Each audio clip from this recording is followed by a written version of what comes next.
I am Nick Shell, and you're watching this video because you have recently saw me perform my newest song, What a Relief, What a Release, and you want to learn the backstory, what inspired me to write that song. And if you somehow are watching this video and haven't already seen me perform this song, I'll put it right there in the link of the video, so you can just click on that and watch me perform that newest 3-minute song. So again, the title is called What a Relief, What a Release. And this song, ultimately, I started writing it over a month ago. Sometimes songs just take a long time to work out. I keep adding new parts, switching the lyrics around. This was not one of those songs I wrote in a day and recorded the next. This is basically about 6 weeks. And just about every single day, I'm walking at least 3 miles. That's how I start my day out. And sometimes while I'm moving, thoughts come into my head. And as I was walking randomly, what a relief, what a release, and I thought, that could be interesting for a song. So fortunately, I just kept repeating it the whole time while I'm walking, got home, recorded that, and then a couple days later put it down to guitar and figured out what that would sound like if I turned that into an actual song. Because what I was hearing was more of like a jingle. How can I turn basically what sounds to me like a jingle into ultimately a full-length song here. And I'll go and get into the lyrics, and then I want to explain my take on really what this song is about, which I will say, you could look up on my channel a song called Middle of a Mess. This would ultimately be the sequel to that song. So good luck trying to find that. It's here on the channel, it exists. One of my personal favorite songs I've ever written, Middle of a Mess. This is ultimately the sequel to that song. So here's the lyrics, starting out with the chorus. What a relief, what a release. Every time I'm singing the chorus, I'm just repeating those words back and forth. And that was part of the challenge for me, is I don't typically repeat myself a lot in songs, especially not having a chorus, which is ultimately a refrain where it's just the same phrase over and over. But I thought, can I get away with this? Despite it being repetitive. So yes, I put a key change in the song. It goes back and forth, and then it has where I just hit the same chord over and over, but singing over it without falsetto to disguise the fact that I'm constantly switching keys. And normally that wouldn't work in a song, but in this, I made it work.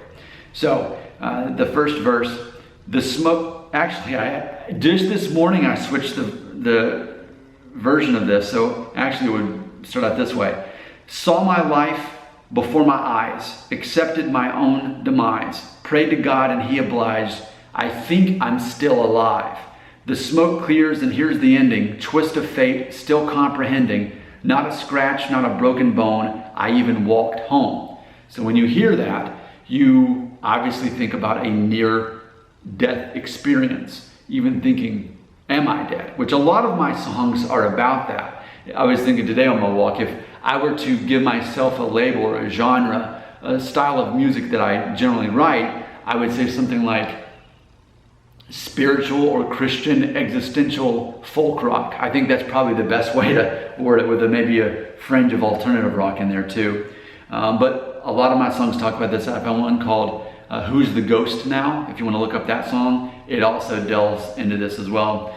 And then the second verse, which to contrast the first one, it says, so in debt to the worry bank, too little too late, I can't pay. Then I realized the bill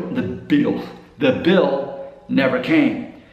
Fiction and reality blended, a nightmare that I invented. Thought up a plot and then I penned it. I'm so creative.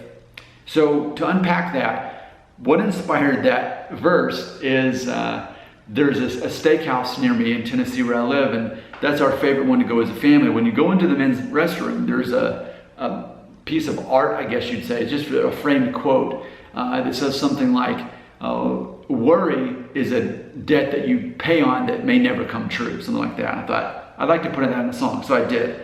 So in debt to the worry bank, and talking about the bill never coming. But this second verse is more of making you think back to the first verse. Was that even real?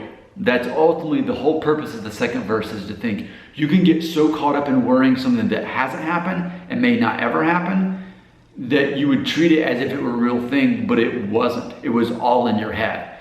And even for me as the author of this song, was that first verse, was any of that real? That near-death experience? Or was it all just a person getting wrapped up in what might happen but doesn't actually happen? This song is the realization that whether something almost happened or not, it never happened. That's the whole point of how much time and energy and emotions people can spend on something that never actually happens. And for me, as I get older, that's one of the life lessons that I hold dear to my heart, because I refuse to invest time and energy and emotions in things that don't deserve it. Very few things do. And that's ultimately what I wanted to do with this song. And that is why I wrote it. So there you go. Thanks for watching this video. Thanks for checking out the song if you haven't already. I appreciate you doing that. In closing, sometimes in these videos I like to talk about musically, the musical style behind this song. So I'd say if you put the following couple of songs in a blender, you'd probably get this song. Through the Never by Metallica. For Whom the Bell Tolls by Metallica. Perfect Mistake by Sheryl Crow, strangely enough. And then I'd say Can't Stop by Red Hot Chili Peppers. If you mix all those up, and with an overall canvas of Melancholy and the Infinite Sadness by the Smashing Pumpkins, because I've been listening to that nonstop for a couple of months, and especially before and since I've been writing and working on this song. So thanks again for watching this video. Check out the song. I appreciate your support. I make a lot of videos on this channel, but these songs are the ones that I actually care about. A lot of it's just to earn ad revenue.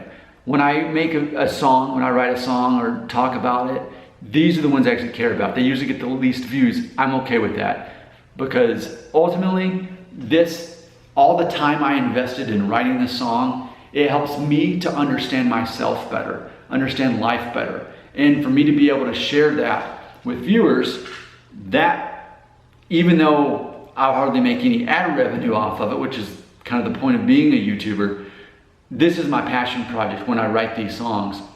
And hopefully I can help connect with other people. The words, the lyrics to my songs matter a whole lot to me. I put a lot of thought into the lyrics. And I've even tried to write songs that were just kind of cerebral and didn't really have much of a direct point. But even then, they end up having a direct point, because ultimately it draws something out of me. So even if this is more of just, I'm writing these songs for myself more than anyone, so be it. It wouldn't be worth the time that it takes to write these songs in comparison to the other videos that I make that draw in a lot of interest, because ultimately people are more obsessed with themselves, and instead of really wanting to connect on something beyond a superficial level. These songs are from my heart. Thank you for accepting my gift. Your comments are right here.